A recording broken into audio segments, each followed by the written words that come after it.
The next, everything changed. He said, I pray that what I think your wife has, she doesn't have. A young mother falls victim to a rare disease. She had a 98% chance to die. How did she survive? You won't believe it. Their son, gone in an instant. 16 years old. He was brain dead. But his death gave others life. Now his family gets to meet them for the very first time. That's what's coming up right now. 10 seconds, time's out. Listen to me. Tape is rolling, stand by. I want the most powerful 3 minutes I can get out of the top of the show. 5 seconds, 4, All right, let's do it. 3, 2.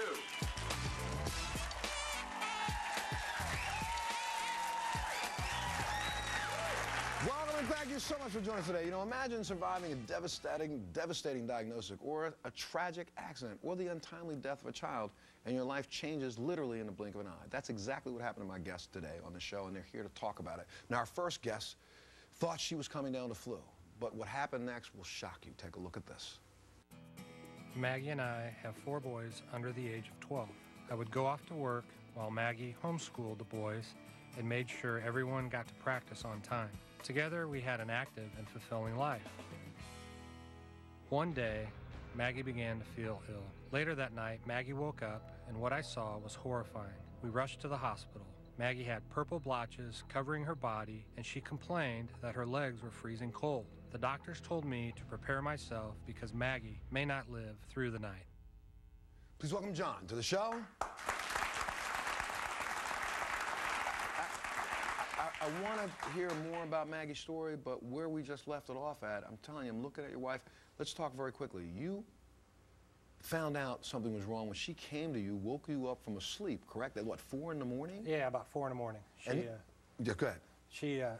I heard her call out my name. I came around the corner because I was sleeping in the library, and right away, noticeably, I saw the purple areas. Her hands were already purple. Can I ask you, wait, when you went to bed, she wasn't purple? Correct. She was fine. As a matter of fact, wait, that morning, before this, she woke up. Did she tell you that something's wrong with my stomach? She no, said it? she woke up and said she kind of felt pukey. Our 2-year-old a week earlier had the flu, so I assumed she just had the flu. So now the whole day goes by. You went to work, obviously, right? Actually, I took the day off because she was supposed to go to a homeschool conference. So I stayed home, ran the little ones to and from school, had a couple business calls that I did throughout the day, and this whole time, you know, checking on her. Somebody with the flu who's sick, you don't want to really bother them during the day. So I was checking on her. She was watching TV. Everything just seemed normal.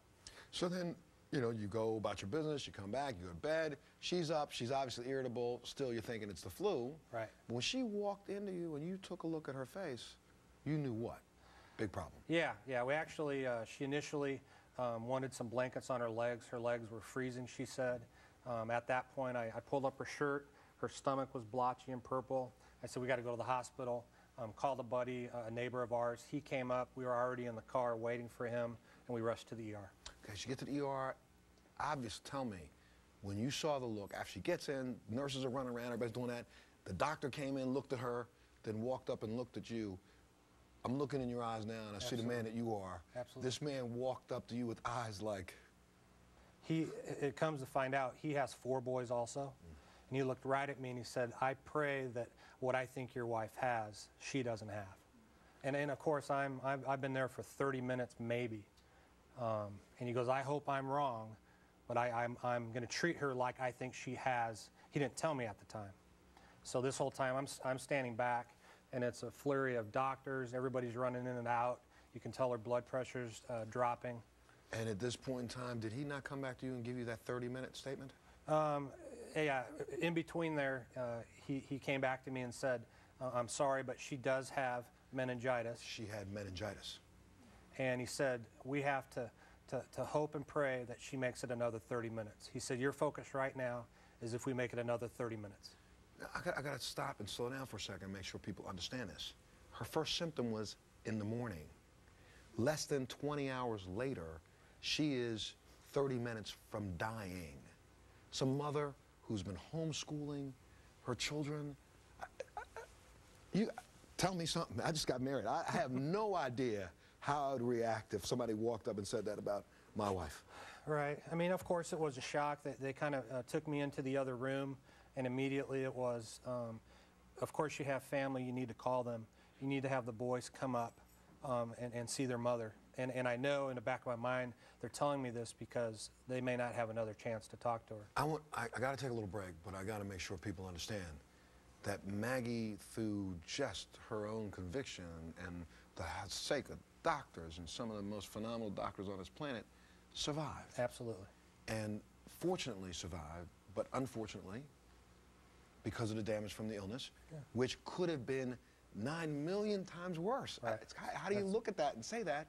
Right. But she had to have both legs amputated. Amputated, yeah. So we got off lucky, actually. I mean, the more we've learned about it now and the seriousness of the illness, it can take your hands. At one point, they thought they were going to have to take her hips, from her hips down, her legs. So it could have been a lot worse. And not only that, there could have been extreme brain damage. Brain there damage. Could have been extreme hearing loss. Deafness, absolutely. Lung damage. So she went in the hospital. She woke up one morning, kissed you, and said, "I don't feel good."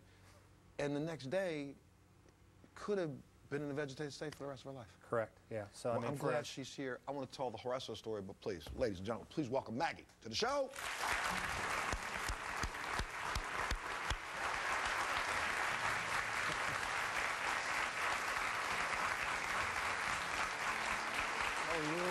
Thank you so much for being here. Father, man, I'll tell you what I'm doing. Let me take a little break. When we come back, you got to take us through how what happened. I'm just so happy you're here. Take a break. We'll be back right after this.